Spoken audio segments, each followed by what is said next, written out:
Good morning dear students. बच्चों, आज हम शब्द भंडार पढ़ेंगे। बच्चों, आपने देखा होगा कि हमें बोलने के लिए और लिखने के लिए शब्दों की आवश्यकता होती है। किसी भी भाषा को जानने के लिए शब्दों की आवश्यकता होती है ना। और अनेक प्रकार के शब्दों को जब हम एक साथ लिखते हैं तो वह शब्द भंडार कहलाता है।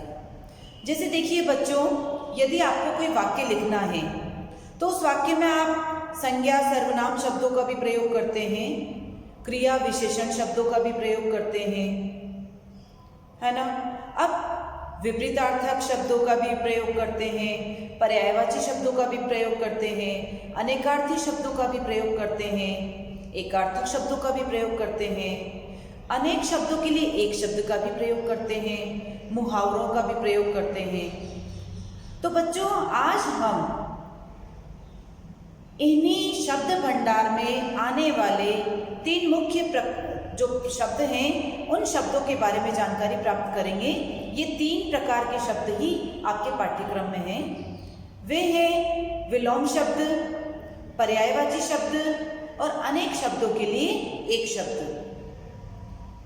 बच्चों, आपको मालूम है कि यदि आपको शब्दों का ज्ञान होगा, कई प्रकार के शब्दों का ज्ञान होगा, तो आपकी भाषा शैली सुंदर और प्रभावशाली होगी।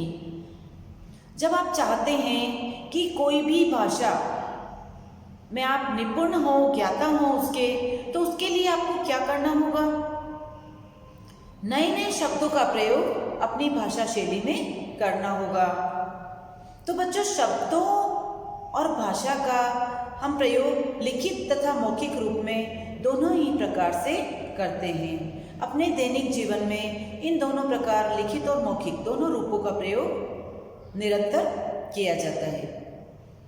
बच्चों, यदि आपको कोई भी भाषा सीखनी है तो उसके लिए आपको शब्दों की आवश्यकता होगी, चाहे वह अंग्रेजी भाषा हो, चाहे हिंदी भाषा हो या अन्य भाषा।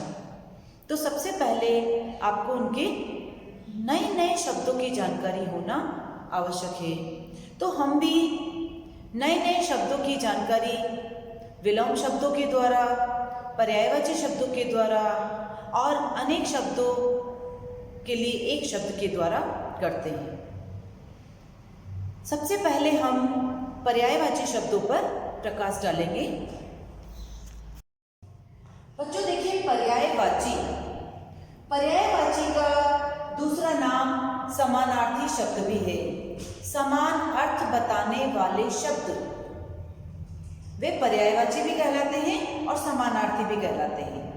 जैसे आपका घर पे कुछ और नाम है, स्कूल में कुछ और नाम है, लेकिन आप हैं तो एक ही, है ना।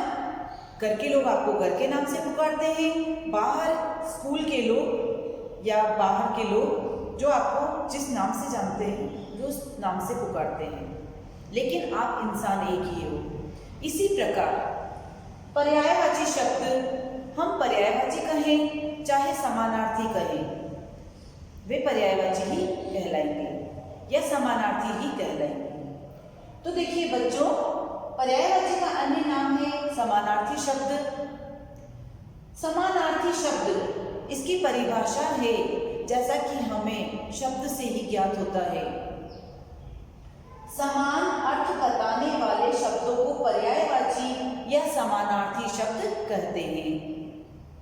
जो शब्द हमें उसी प्रकार के समान अर्थ बताए। अब देखिए बच्चों, जब हम कोई भी पैराग्राफ लिख रहे हैं, निबंध लिख रहे हैं या अनुच्छेद लिख रहे हैं, उसमें यदि हम बार बार एक ही शब्द को दोहराएं तो भाषा प्रभावशाली नहीं लगती है, सुंदर नहीं लगती है। तो हमें भाषा को प्रभावशाली तथा सुंदर बनाने के लिए अनेक शब्दों का ज्ञान होना चाहिए। उसी के तहत हम पर्यायवाची देख रहे हैं। जैसे मैं उस रास्ते से गुजर रहा था, मैं उस राह से गुजर रहा था। मैं उस मार्ग से गुजर रहा था या मैं उस पथ से गुजर रहा था।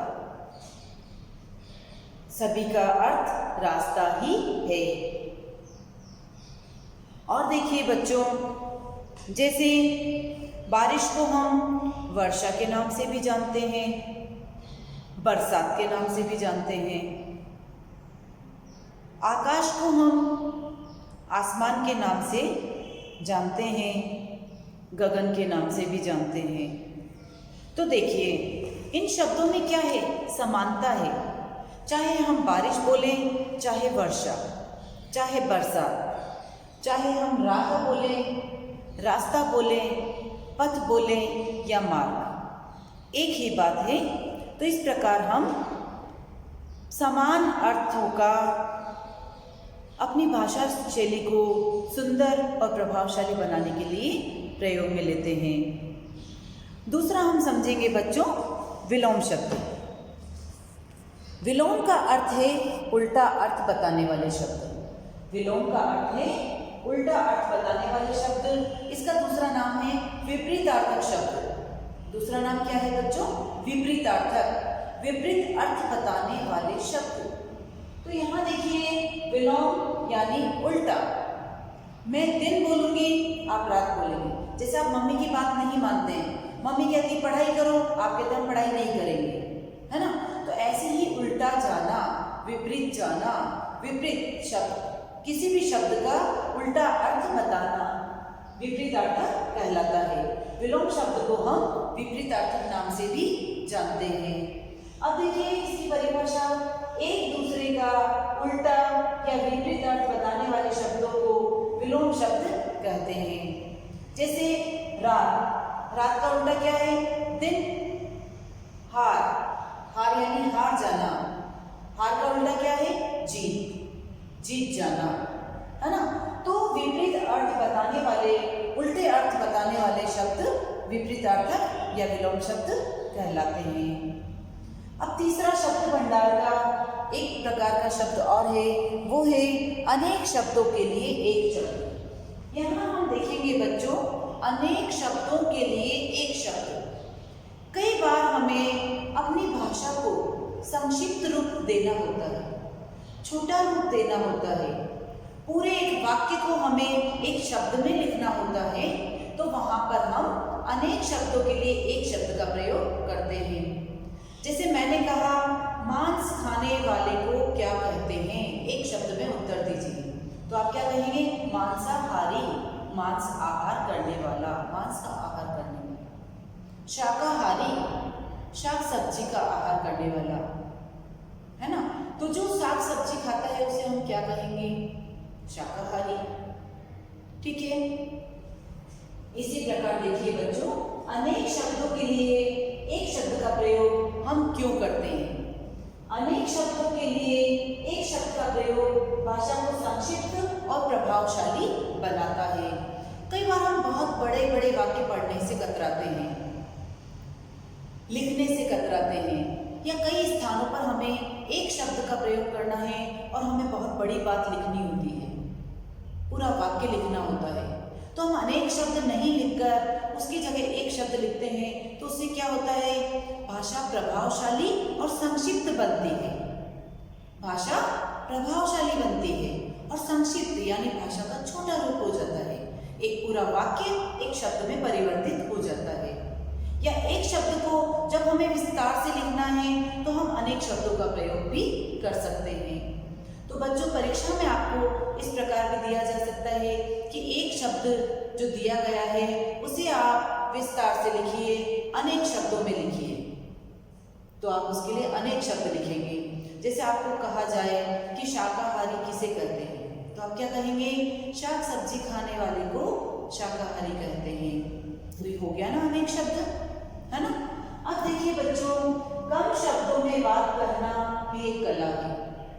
कई बार हम बहुत सारी बात कहना चाहते हैं, बहुत कुछ कहना चाहते हैं, लेकिन उसके लिए हम एक शब्द का प्रयोग कर लेते हैं।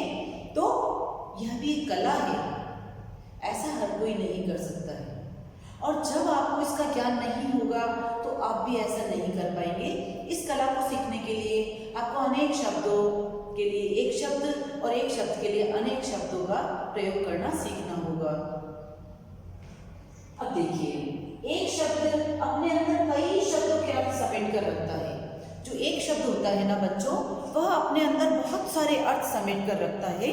अतः अनेक शब्दों के लिए एक शब्द का प्रयोग हम अपनी भाषा शैली को संक्षिप्त, सुंदर और प्रभावशाली बनाने के लिए करते हैं। तो बच्चों, शब्दों के ये तीनों रूप आप समझेंगे। इसके बाद कल हम पाठ पढ़ेंगे।